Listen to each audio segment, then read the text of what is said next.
Di tepi sungai Yordan, pagi membentang dingin.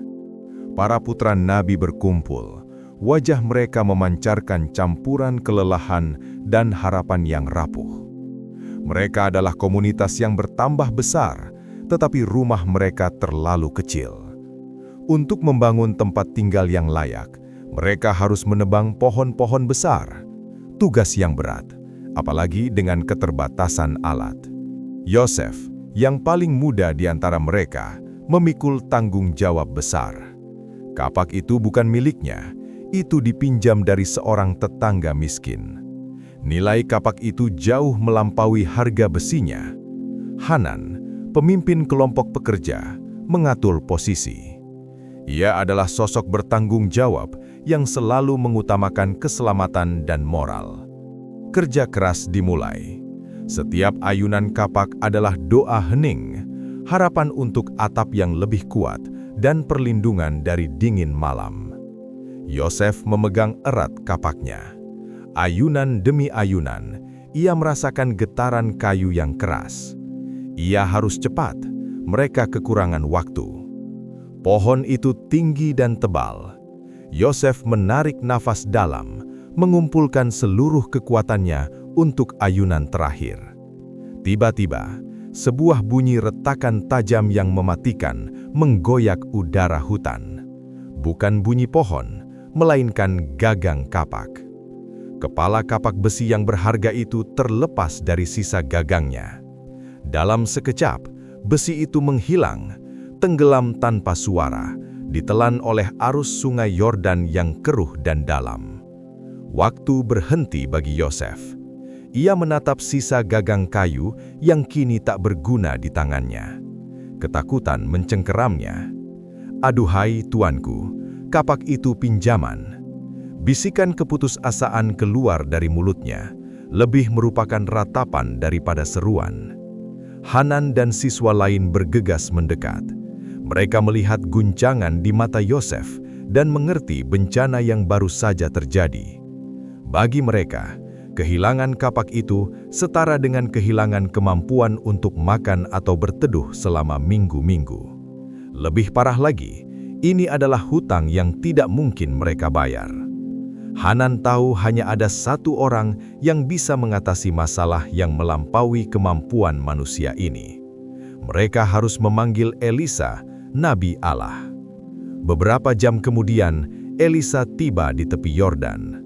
Kehadirannya membawa aura ketenangan, kontras dengan kepanikan yang masih terasa. Yosef berlari menghampiri Elisa, berlutut dalam penyesalan yang mendalam. Rasa malu karena menghancurkan kepercayaan dan menimbulkan hutang membebani jiwanya. Elisa tidak menghardik. Ia melihat lebih dari sekedar sepotong besi. Ia melihat hati yang remuk dan nilai kemuliaan orang miskin. Elisa bertanya dengan suara lembut, "Di manakah benda itu jatuh?" Yosef membawa Elisa ke titik di mana kapak itu terlepas, tepat di atas perairan yang gelap. Elisa memahami bahwa ini adalah masalah iman, bukan hanya masalah fisika.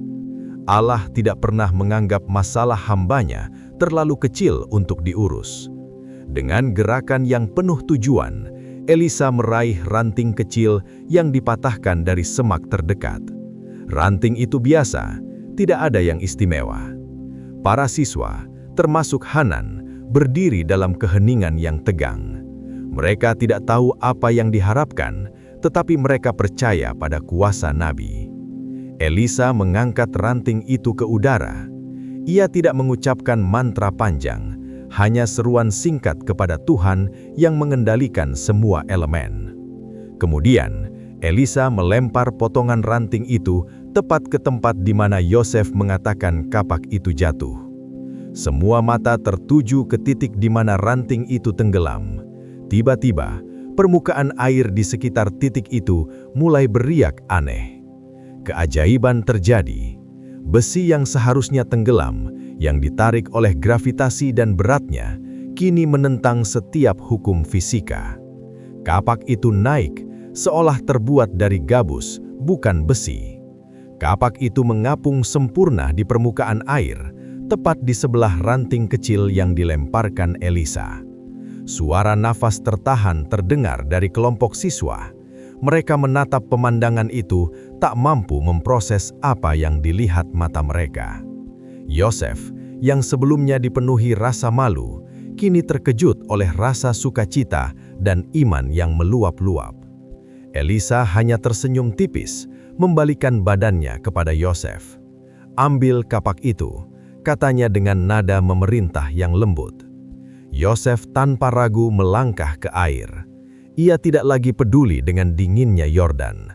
Yang penting adalah kehormatan dan alat pinjaman yang kini kembali. Dengan kedua tangan, ia meraih kapak besi itu dari permukaan air. Besi itu terasa dingin dan berat, menegaskan kembali realitas fisiknya yang baru saja ditaklukkan oleh kuasa ilahi. Ia kembali ke tepi sungai, menahan kapak di dadanya, seolah itu adalah benda paling berharga di dunia. Hanan dan yang lain bercurai pelan, bukan karena kegembiraan liar, tetapi karena penghormatan mendalam terhadap intervensi Allah. Bagi Elisa, mujizat itu hanyalah cara lain Tuhan menyatakan bahwa ia tidak pernah melupakan detail-detail kehidupan yang paling kecil. Kapak itu melambangkan harga diri, kehormatan, dan kemampuan untuk memenuhi kewajiban. Kehilangan kapak itu adalah kehancuran moral bagi Yosef. Mujizat ini mengajarkan mereka bahwa Tuhan yang menciptakan langit dan bumi peduli pada hutang seorang hamba miskin dan alat kerjanya yang sederhana. Yosef mengambil kapak yang diselamatkan itu dan segera mencari gagang kayu baru. Ia bertekad untuk menyelesaikan pekerjaan dan mengembalikan apa yang dipinjamkan. Hanan berdiri di sampingnya, mengawasi dengan senyum puas. Hutang moral telah dibayar, iman telah diperkuat. Elisa memandang mereka bekerja, mengetahui bahwa pelajaran hari ini jauh lebih berharga daripada kayu yang mereka tebang. Pelajaran tentang kebenaran dan anugerah. Bayangkan jika Elisa mengabaikan permohonan itu. Bayangkan beban yang harus ditanggung Yosef, didera rasa gulta dan hutang, dan bagaimana itu akan merusak semangat komunitas Nabi. Tetapi Allah campur tangan, membuktikan bahwa kehormatan hambanya di mata dunia adalah penting di matanya. Mujizat kapak timbul di air adalah pengingat abadi bahwa tidak ada masalah terlalu sepele untuk doa, dan tidak ada materi yang terlalu berat untuk diangkat oleh iman.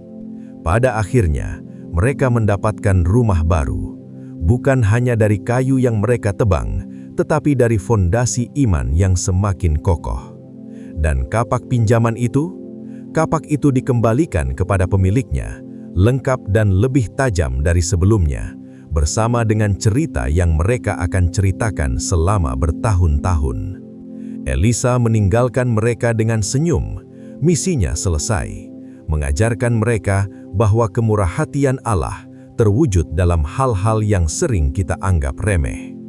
Mari kita simpan dalam hati kisah kapak timbul di air, dan ingatlah selalu bahwa bagi Tuhan tidak ada yang hilang secara permanen jika kita mencarinya dengan iman yang tulus.